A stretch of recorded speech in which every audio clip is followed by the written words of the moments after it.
The Fleur de Lys is an ex-French, very small fishing boat. She's about 8-10 metres long, something like that. She sits in Swanage Bay, opposite the pier.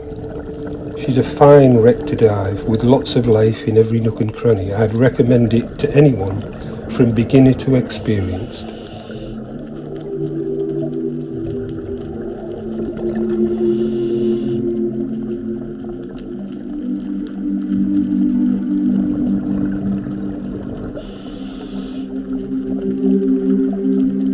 Today I was accompanied by my old dive partner, Les Sullivan. The visibility was only about 1 to 2 metres, but as usual there was life to see everywhere. It was a photographer, filmmaker's dream, an absolute pleasure to dive.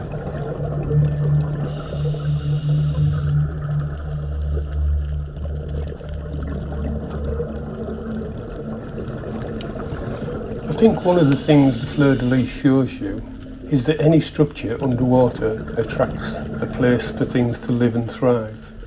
It's maybe the case we should think about putting more structures underwater, allowing more reefs to develop around the world.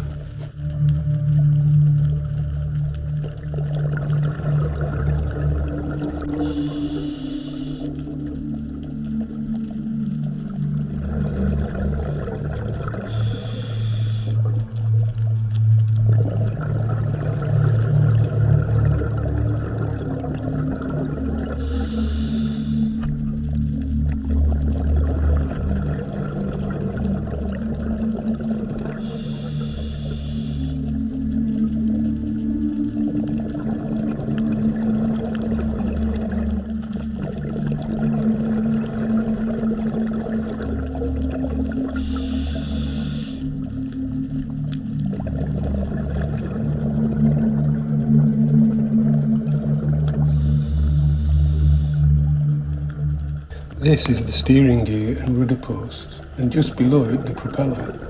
It's often a home for some larger fish. Very often you will see a decent shoal of bib and quite often ballan wrasse, all gathering in here to display to each other.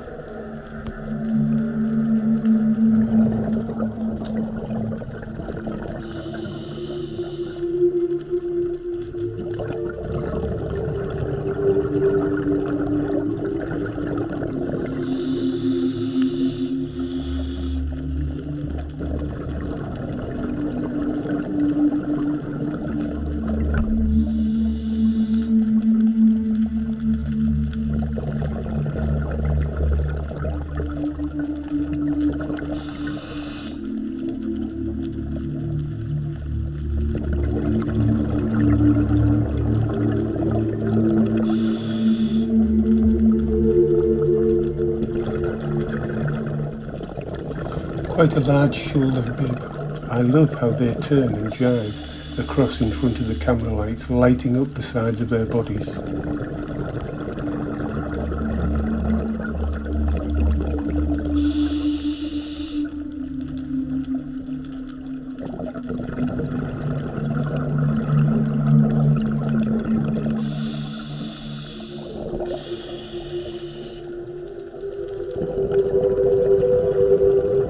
Often in scuba diving you'll come across little characters like this Tom-Pot Blenny.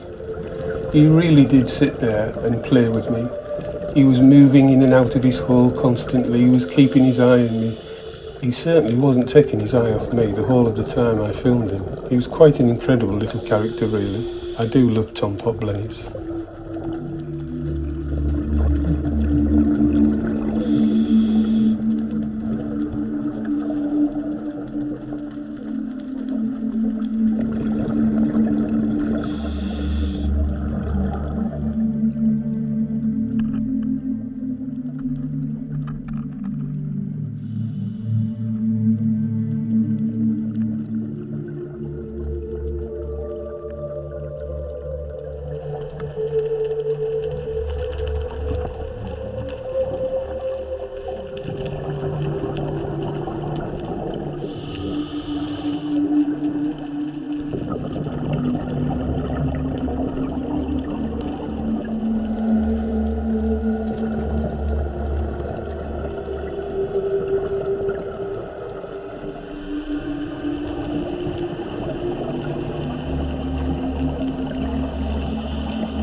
The engine here, especially, seemed to attract quite a large shoal of ballan wrasse. They were all well hidden inside, but all mature and of breeding age.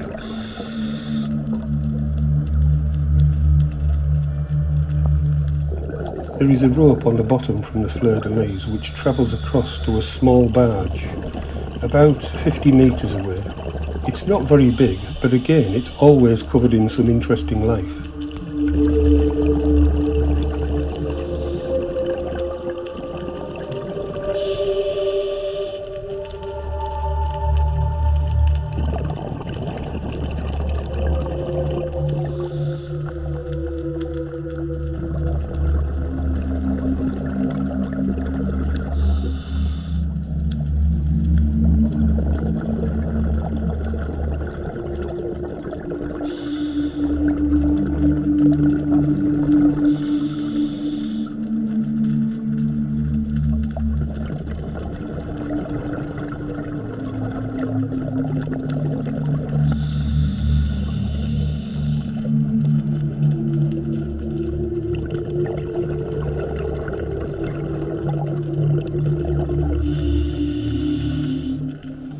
Here we have a small sea slug, or nudibranch as they are often called.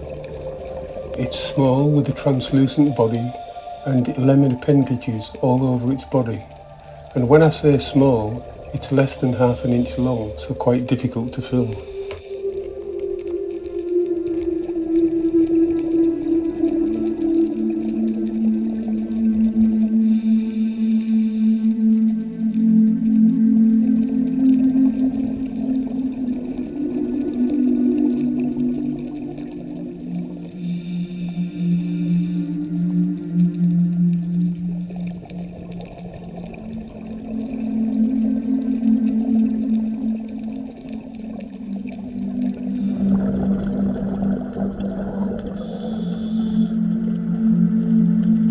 Now, 3/4 of the way through our dive, it's time to do those checks.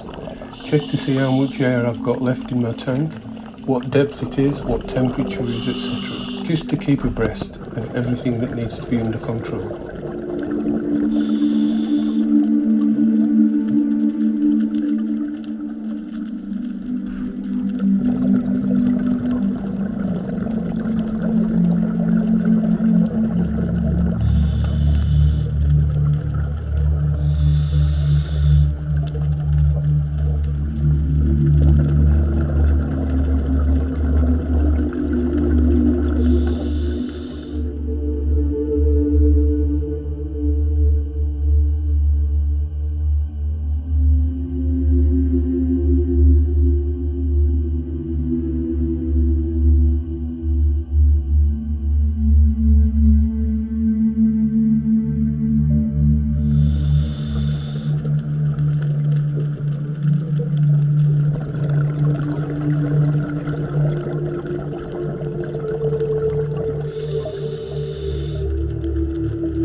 You'll remember earlier I mentioned the rope. Here we are returning from the barge back to the Fleur de Lys.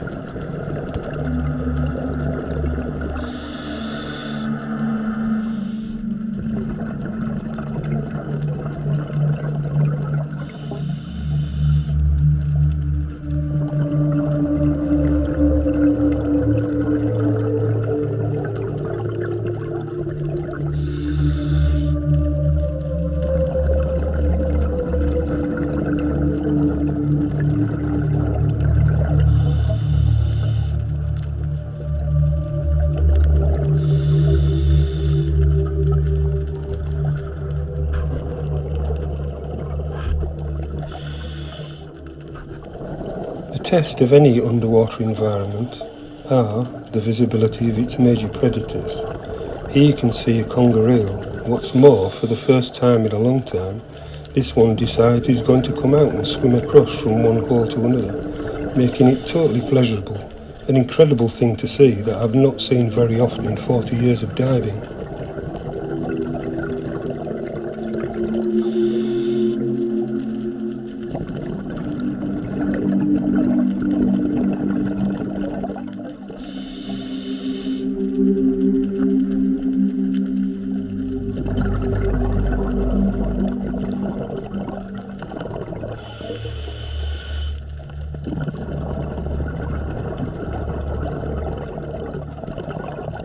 Sometimes your dive time seems to flash by in an instant.